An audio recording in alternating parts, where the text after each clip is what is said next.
Voilà un cheeseburger et je vais vous montrer comment j'ai fait pour la réalisation. On a notre petite quantité de viande hachée là, pas très énorme, hein, dans laquelle on va ajouter quelques ingrédients, poivre, ail, oignon et piment. Là, j'ai choisi volontiers de ne pas ajouter les petites herbes. Je le fais comme ça tout simplement. J'écrase tous ces petits condiments-là et j'ajoute à ma viande hachée. D'accord? Et je vais aussi ajouter un peu de sel pour relever le goût de notre viande. Lorsque j'aurai bien pétré ma viande hachée comme ça, je vais former des petits cercles qui vont me permettre de faire le montage. Je vais faire cuire mes cercles dans une poêle non adhésive, d'accord? Afin que votre préparation réussisse, la poêle doit être non adhésive, voilà.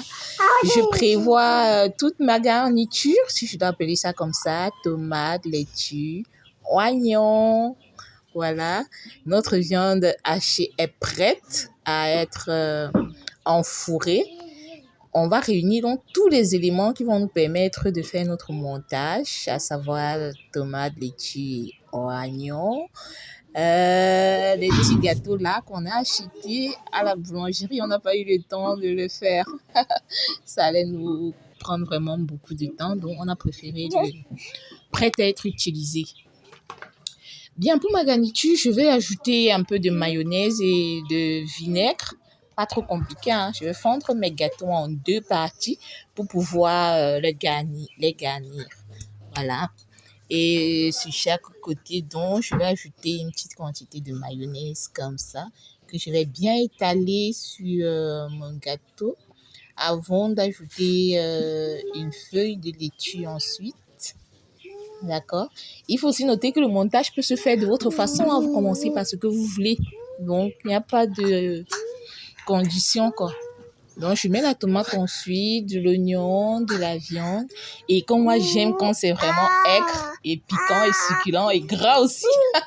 On va ajouter encore un peu de mayonnaise avant de mettre la dernière feuille de laitue et couvrir avec l'autre morceau de gâteau. Voilà, c'est tout pour le montage, c'est très facile. Et on a à la fin un résultat vraiment impressionnant, comme à la boulangerie. Mais bébé, tout à l'heure, on dit, mais maman, c'est aussi beau que ce qu'on mange dans les grandes surfaces là. Et lorsqu'elles ont mangé, waouh, je vous assure, il y a la grande qui a dit, maman, c'est plus bon que pour... Je ne vais pas prononcer le nom.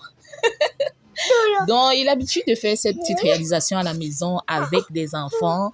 Le fait maison est toujours plus bon, plus sûr. On est sûr des ingrédients, on est sûr de la qualité des ingrédients qu'on sélectionne. La viande, elle est encore de bonne qualité. Parfois, ailleurs, on peut prendre des viandes déjà avariées, on ne sait pas. Donc, le fait maison est toujours plus bon. C'est vrai que ça nous revient plus cher. D'accord? Lorsqu'on fait à la maison, ça revient plus cher, mais la qualité y est. Et on peut faire des fantaisies qu'on veut, ajouter d'autres choses.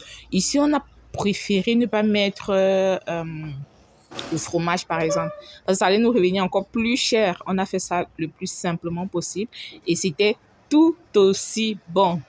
Donc, ne manquez pas l'occasion de réaliser ces petites choses chez vous, en famille, pendant les petites fêtes ou pas, pour le plaisir de nos bouts de chou. À bientôt pour une autre vidéo.